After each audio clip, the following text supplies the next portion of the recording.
Welcome. I'm so glad you're here. Thank you for joining us on Beyond the Loss, Conversations in Grief Education and Healing. I'm Shari Dworkin-Smith. That's SHARI-DWORKIN-SMITH. I am a certified grief educator, a psychic medium, and a hypnotherapist. As a grief educator and grief coach, I help people dealing with all kinds of grief and loss to more easily and hopefully smoothly navigate their journey. There are so many different kinds of grief and truly far too resources available. And through my work, I hope to help people better understand their feelings and how grief may be showing up in their lives. The path is different for everyone. And through grief education and coaching, help is available to find meaning and value within the loss so people can do more than just get through whatever it is that they're carrying. And let's face it, these days people are carrying quite a lot. The goal is always to lessen the pain, to understand it, and hopefully also find some level of peace and wisdom amid the loss, even if we don't always find that true understanding. And here on Beyond the Loss, we are talking about grief, and I know it's not a fun subject. It's not very upbeat, but especially in the challenging times that we're living in that seem to be getting more challenging by the day, so many people continue to struggle with grief. And again, so many different things can be causing grief in our lives. Right now, we have expansion of war, expansion of violence, expansion of disease, all kinds of things that can cause grief that have nothing to do with the loss of a loved one. There are many, many things that are causing people sadness, depression, frustration, and even confusion because they're not aware that these things are all part of grief and that help is available. So if you or someone that you know is struggling with deep sadness, depression, anxiety, please know that help is available through people like me and also through the National Suicide Hotline. Even if you may not be having suicidal ideation or thoughts of suicide or self-harm, these places are available to help talk you through it. Help is available 24 hours a day, 7 days a week, simply by calling or texting 988. That's it, 988, and you will be connected 24/7 to confidential support for yourself or someone you may care about, someone you may be concerned about. This is a big part of what I do. And if something that I say resonates with you, please don't hesitate to reach out, ask a question, send a message, and let's talk and see if grief coaching and grief education could be right for you. And if it's not, I'm happy to refer you to whatever help sources may be available for you. You can most easily find me at my website at sharidworkinsmith.com. Just send me a quick note and I will get back to you as soon as possible. I do want to remind everyone that as smart as those AI systems are, they do still have trouble spelling my name. So be sure if you're looking for me to check out A1R Psychic Radio or askoneradio.com because they've got it right. So today I am so joy-filled to welcome my very dear friend Laura to join us on the podcast. Laura is truly one of the nicest people I have ever met. We have been friends for many years, and I have had the joy not only of traveling with Laura, but learning with Laura, working with Laura, and just hanging out. More importantly, I have had the joy of watching Laura step more and more into her own power through our years of friendship. And I will always remember the very first time that we flew together, that she was so nervous and worried about every single thing, TSA, gates, luggage, all of it. And the last time that we traveled together, she was the one leading the way and giving me a heads up about trains and directions and how to get places. And it was truly fabulous to see the roles be reversed. And as I love to remind her, despite her age, with her age, because of her age, all of the things, she is a total badass who climbed a mountain with me when we were in Sedona, Arizona several years ago. And so today I asked Laura to join us to discuss the loss of her brother-in-law and how she stepped in to help her sister not only to deal with that loss, but also to handle the mountain of paperwork that comes from losing a spouse, selling a home, and moving into a new place. It was a lot. And I'm not going to lie, I was praying for them both as I was watching Laura step in and as they were working their way through all of that. I was a little bit concerned for my friend, and she is a champ. But we both know that there is no timeline for grief. And even today, Laura is still processing and dealing with helping her sister with many things. And I look forward to hearing more about all of this and having her share some of her journey with us. So welcome, Laura. Thank you, Shari. And we did climb that mountain, didn't we? We did. We did. You totally crushed it. She likes to tell me how old she is. I'm not sharing that. But she likes to tell me how old she is, but she climbed that mountain. So Well, can let's you just say I've moved into my senior years. still counts. Still counts. Laura, can you tell Mhm. us about a little bit about your brother-in-law and about your sister? What was their life Yes. like before he passed? Their life was, in my view, okay, this is just my perception, but to me, it seemed almost idyllic.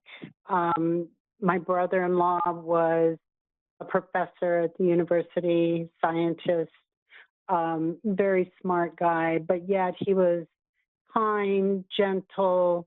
Not that scientists aren't, but he had a very sensitive and soft side to him and very funny. I loved his humor. He was just just a really wonderful guy to be around. And my sister was she was just creative in everything.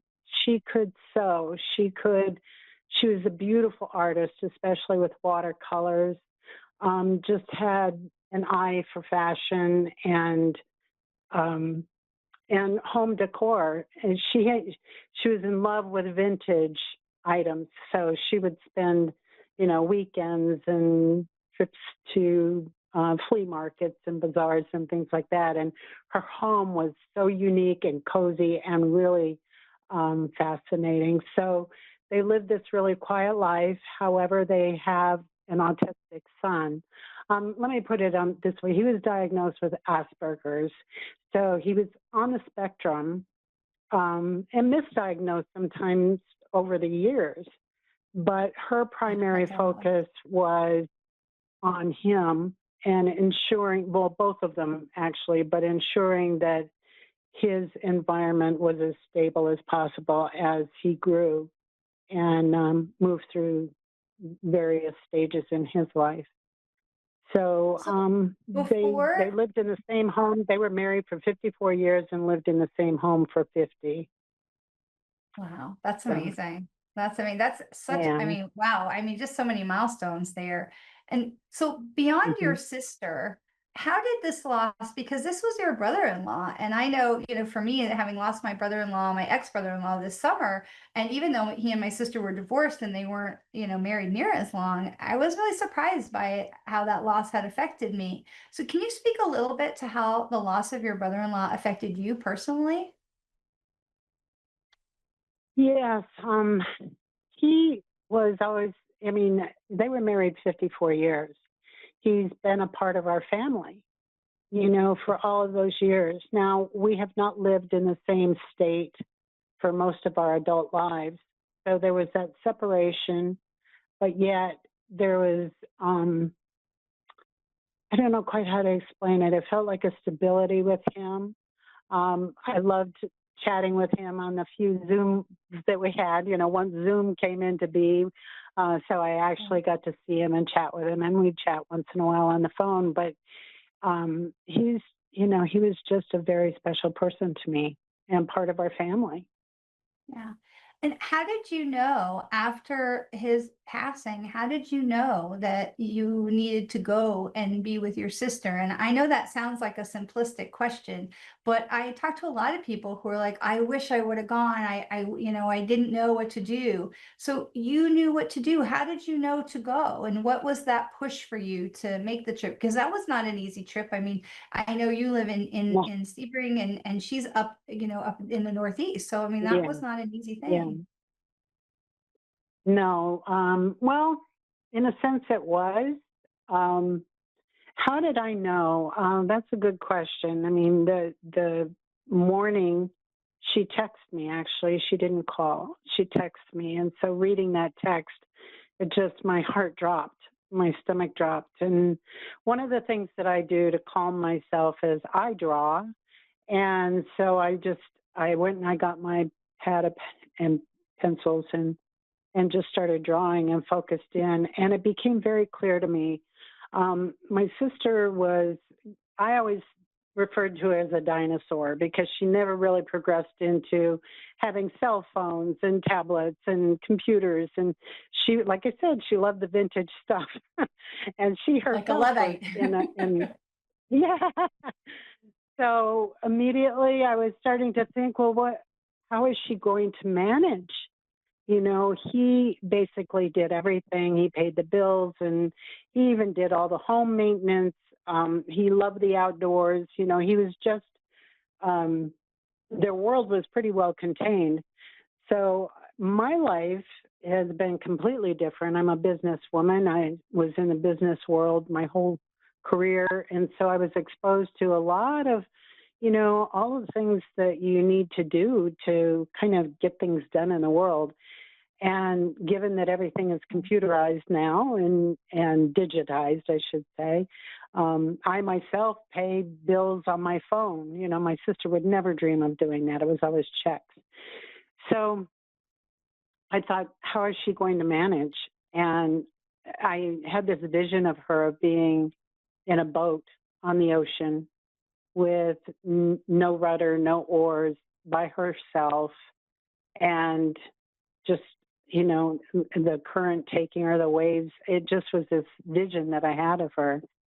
So I called and I asked her, do you need help? I didn't want to impose myself on her during this time. And she absolutely agreed. And so I went. That's I just went. And you went multiple times. You went back and forth. You were there for a Yeah. long time. Yeah. So very Yeah, lucky. I went 3 times and I was there for a month each time. And there were various major events for each time that I went. And one was initially after he passed. And I was quite shocked as to what she was left with. And I was grateful to be there for her, just to help her through it. He had passed from, it was a long disease, but yet his journey to his passing wasn't that long. But there was a lot of things that had to be taken care of, that were traumatizing to her. And I just felt I could handle it better than she could because I had experience, throughout my whole life. I had experience dealing with things. And so I kind of, we sat down. I approached it with her from an unconditional love point of view. I didn't have any expectations for her. I just asked her, what she felt she needed. And she said, I need help, and so I'm famous I think for that's making really lists. important. And I want to interrupt you, and I apologize, but I want to interrupt you because I think what you're saying is No, really, really important that I want to just shine a light on it for a second.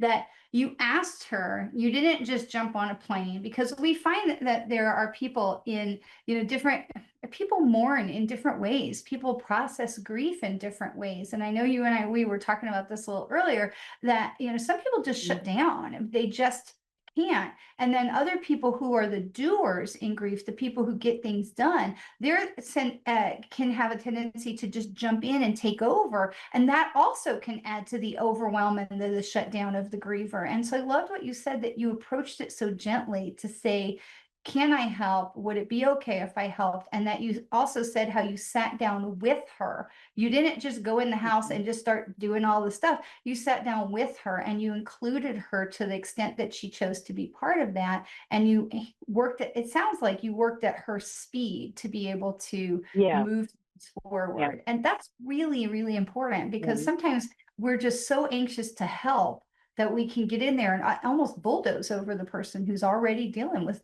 their own grief. Yeah, and one thing I'd like to say about that is I found myself, when you see someone you love grieving and just so incredibly sad, you want to make things better. That was my instinct. Is like, I wanted to help. And so there was a point within me that I really had to consciously hold back from, like what you just said, going in and doing for her, um, because it's a gentle time. She was very sensitive and in a lot of pain. So I didn't want to make it worse for her. So we worked at our own pace, and I found something else, if I could say very quickly, that society and friends tend to put expectations on people when someone they love is gone. They're like, well, you need to do an obit, you need to have a funeral, you need to have this and that, and quite honestly, my sister was not prepared to deal with all of that. So I just, I gave her permission. I said, just do what you can do. Just do what you can do. And That's I think she a really familiar appreciated that. refrain. Yeah, absolutely. And you and I have Mhm. another mutual friend who also lost her spouse just a very short time ago. And she is grieving in a totally different way from your sister. She's very much a doer. And so she, in her whole life, was a doer. And she is finding that to be similar in her grieving process, to just be like, I'm doing this and this and this and this. And when she Mhm. had, she doesn't have a sister, but she has a best friend who came and spent, several weeks in her home, and called me ahead of time to lament, to say, oh, she's coming. But at the same time, you could tell the gratitude of it. And, in the times that her Mhm. friends in and out of the things they were able to get done. And for her, the doing was part of the grieving process. Even amidst the overwhelm. And so it's so important Yeah. to understand that people grieve differently. They need different kinds of support. And for us as the exterior, the ones who are trying to step in and help, is to come alongside that person and say, let me go at your speed. We're not trying to grab you Right. and pull you along. We're not trying to pass you and just take it over. We're trying to go with your speed. And I think that that is so important. Yeah. So, Yeah. so I agree with you. how is your sister doing? It's been a while, right? How's your sister doing It's now? been 2 years. Yeah, almost 2 years. He Wow. passed on February 26, 2024. Wow. So it hasn't, it's just been a little over 2 years, and my sister still grieves. It's been very difficult for her to see her way out of things, but I must say that she had to sell her home. And that was the home they lived in for about 50 years. It was packed full of memories and full of things.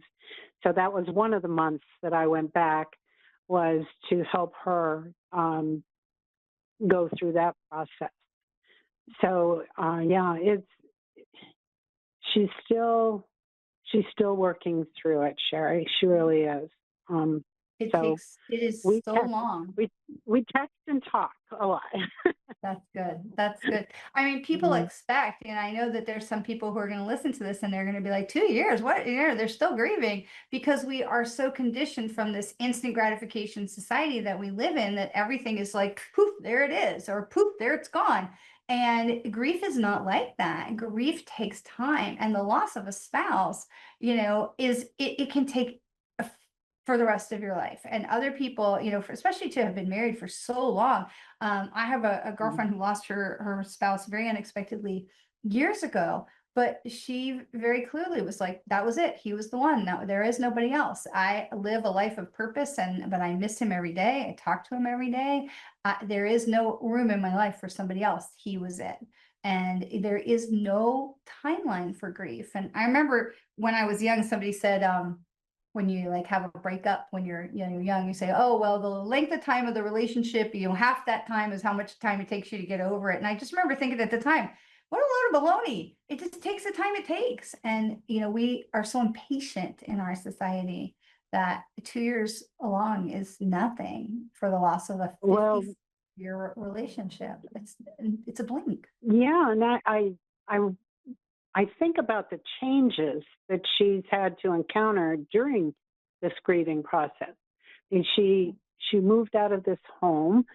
she's That's had grief. That's a to loss. take on, yeah, terrible loss there. All of the familiar things, the memories, The memory, the you know, safety, security, that's a whole nother everything. loss that's compounded on top.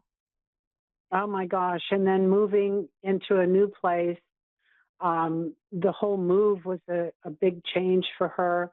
Her friends are Sure. even treating her differently, which is Sure. um, an interesting, you know, outcome of all of this. And so there's been tremendous upheaval in her life.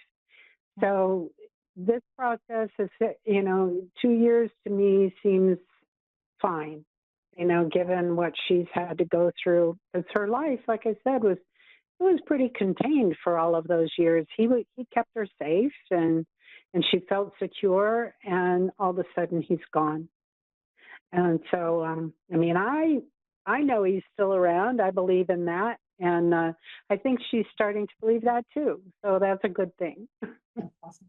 That is a good thing. I will tell you, have watched my parents, I'm very lucky to have both my parents healthy and alive at the age that I am. It's just a miracle and I'm grateful. But I watched my Hmm. parents as their friend groups have lost partners. And as much as they tried to keep those people in the surviving spouses in the friend group, the dynamics just shifted. And every single person that had lost a spouse ultimately moved out of the friend group. And whether that was their choice or just the group dynamics, there's no one right answer there, but it's just another loss that compounds on top of, these lifelong friends, because now people are just in different places and it's just Yeah, another they thing are. to add to it.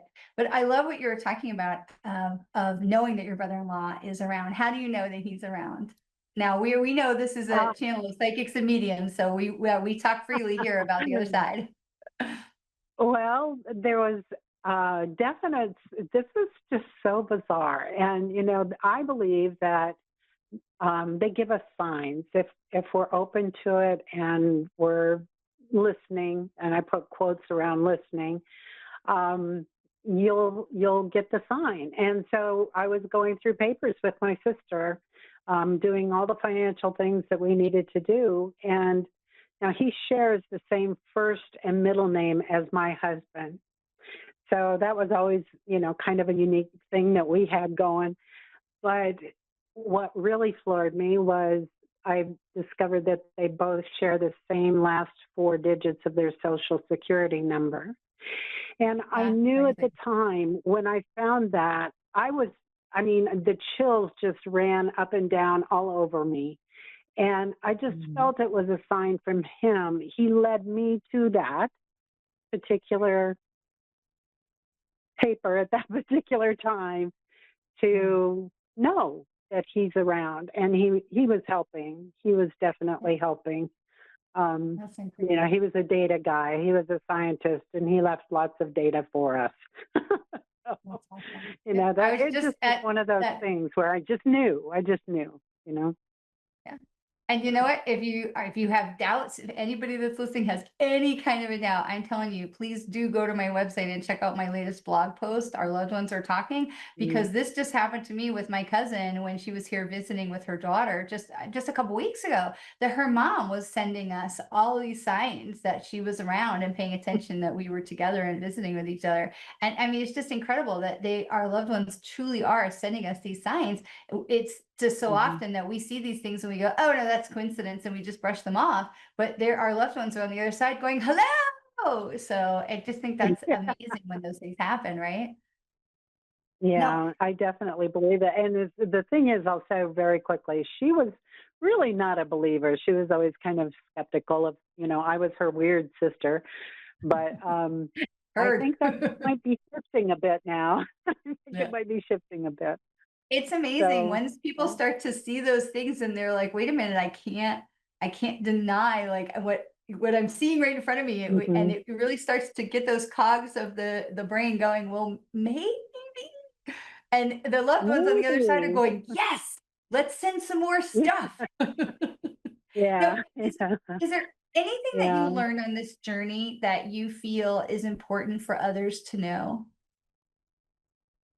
Well, we've already touched on the main thing, I think. And that is that I think that that whoever is going through the grief process, we need to allow them to be who they are, not make them do what we want them to do. But I really felt that we were like, how do I want to put it? There's a song that I listen to called Water, and it's by a gentleman named Daniel Namod. And he talks about how water just flows down the mountain, and it guides, it takes the easiest route, basically. And I like to think of my life as a metaphor of that, moving through life like water. So if we start resisting and moving against these obstacles, it makes it difficult. It makes it harder. And so she was grieving, and that love for her husband was flowing, and she was in this process. So why do I want to come in and be this boulder in the stream, so to speak? So I wanted to be the one that helped, be the rudder or the oars and just gently guide her through the process. However she needed to be guided. And that's what I learned. That would be the one thing. That is a beautiful analogy. Absolutely amazing. Laura, thank you. Thank you so much for being with us today. Thank you for being willing to share about your journey. It's so great to have you here, and I'm sending you and your sister a big giant hug. I'm sending you and your husband a big hug, and Abby the dog, who then will thank her for being so well behaved. So, and I know I'm going to see you soon, and I'm really looking forward to it. So thank you so much for being. Thank you, Shari. So. Yeah, and thank you for asking me. I appreciate it. Absolutely. Absolutely. And as for me, you can find me live on my Facebook page on Mondays at 4:30 Eastern for channeled information and collective card readings for the week, where I share channeled information and card readings to help us get through the week, along with individual oracle card readings. Those videos are also posted on my YouTube channel. This will be our last guest. Next, we will have a replay next week, and the last week of March will be our last podcast here on A1R Radio. So be sure to tune in. We are all struggling with something. We don't have to do it alone. So whatever kind of grief you're carrying, whether it's the loss of a job, a pet, a personal relationship, just know that your feelings are valid and that we're all going through it with you. So thank you for joining me on Beyond the Loss, and we'll see you in 2 weeks.